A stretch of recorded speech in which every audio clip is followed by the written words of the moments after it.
İzmir Bornu Özkanlar'da karşı apartmanımız yıkıldı.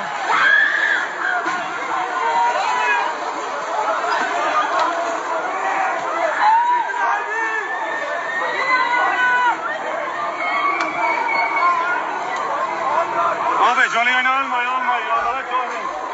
Canı yayını alma işte sen ya.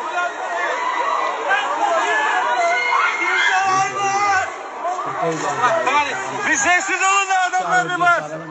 Bir sessiz olun ya.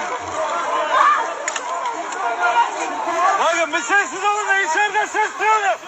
Sessiz olun da içeriden bir ses duyulsun ya. Bir sessiz olun ya. Sessiz olun.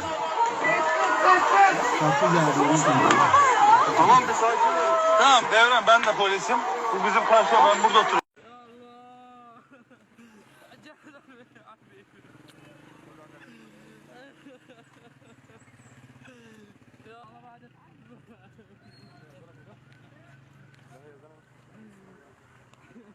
حرام قلبي يا عبد صبرنا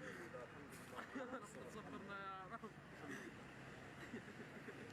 ما بصير حرام ما بصير يلا قوم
ساعتين ثلاثة